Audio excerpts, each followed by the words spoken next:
सज्जनों, सूत जी महाराज से शौनकादिक ऋषियों ने प्रश्न किए हैं जो हम सबको सुनने चाहिए।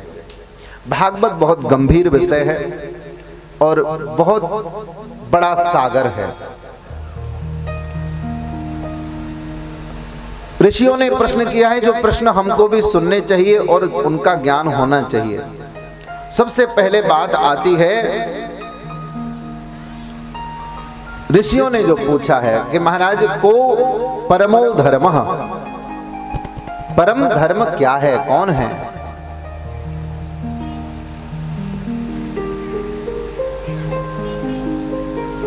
हम मंदिर में जाते हैं, दुनिया में 33 कोटि देवता हैं। कोई कोटि कहता है, कोई करोड़ कहता है, तात्पर्य जो भी है, लेकिन अवश्य देवता इतने हैं। इतने सारे देवता हैं तो हम पूजा किसकी करें? हमारे लिए परफेक्ट देवता कौन सा है?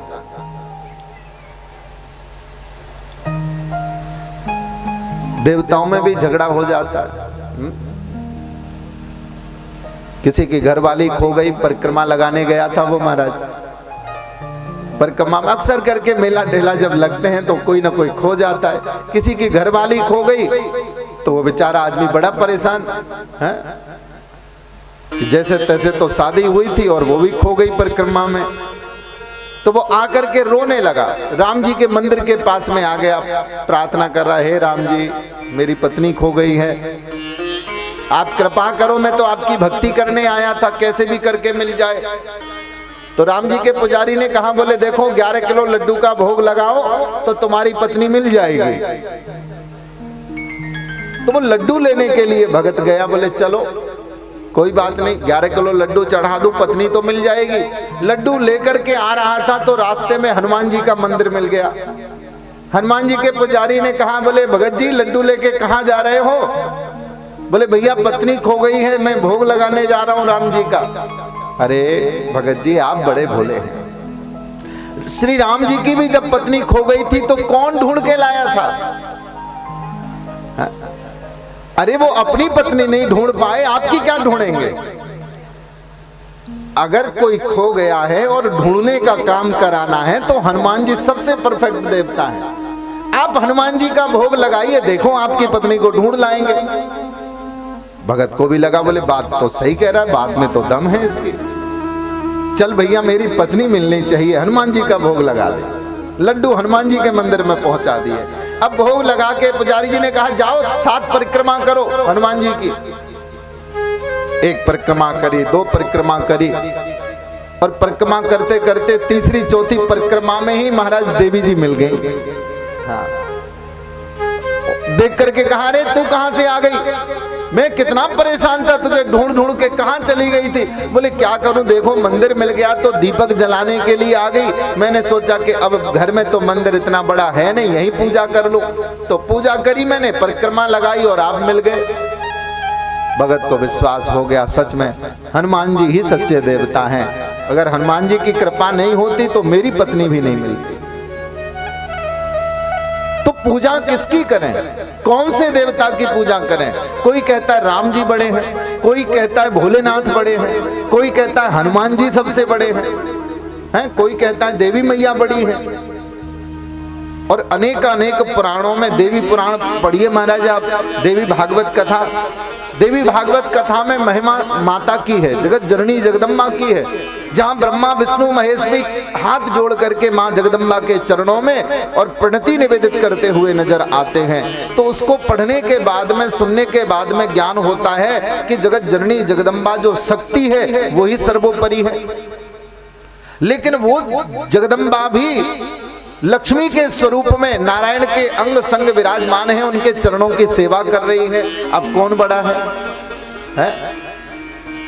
तो भैया हम देवी देवताओं में छोटा बड़ा समझे नहीं, ये शंका मत करिए कि ये देवता छोटा है, ये देवता बड़ा है, ये देवता छोटा, ये देवता बड़ा है। नहीं, समस्त देवता एक जैसे हैं, क्योंकि देवताओं के स्वरूप भिन्न भिन्न हैं। वस्तुतः वो सब के सब एक ही हैं। एको हम ब्रह्म द्वितीयो नास्ति, ब्रह्म केवल एक है, दूसरा नहीं है। उसके रूप अनेक अनेक हैं, उसके स्वरूप अनेक अनेक हैं, लेकिन परमात्मा एक ही है।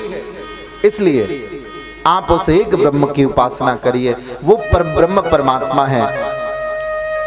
तो बोले महाराज फिर किसकी पूजा करें? बोले आपके गुरु जी जिसको बता दें। हमारे गुरु हमें जब गुरु मंत्र देते हैं तो गुरु जिस देवता का मंत्र आपको कान में दे रहे हैं, आपके लिए प्रथम पूज्य वही देवता है।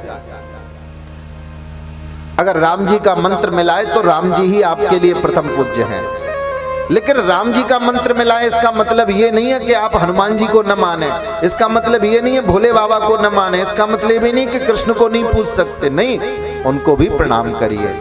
राम कृष्ण दो एक हैं, अंतर नहीं निमेष, इनके नयन गंभीर हैं, उनके चपल विशेष।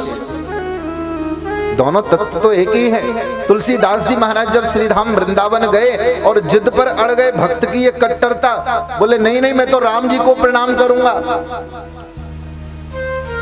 तुलसी मस्तक तब नवे जब धनुष बाण ले हाथ। अगर आप सच में राम जी हो तो धनुष बाण ले लो हाथ में, मैं तब आपके दर्शन करने आऊंगा। और भगवान श्री हरि ने गोपिकाओं को भगा दिया, बोले जाओ यहां से, हट जाओ। किशोरी जी को भी विदा कर दिया, रुक्मणी को बुलाया, जानकी का रूप रुक्मणी महारानी ने धारण किया। और इधर भगवान श्री हरि ने अपनी मुरली कामर में छुपा ली और हाथ में धनुष बाण ले लिया। कित मुरली कित चंद्रिका और कित गोपियन को साज, अपने जन के कारणे तब कृष्ण भये रघुनाथ। बोलिए राजा रामचंद्र भगवान की जय, श्री बांके बिहारी लाल की जय। तो ये भक्त वत्सलता है भगवान की कि भक्तों के लिए वो कुछ भी बन जाते हैं।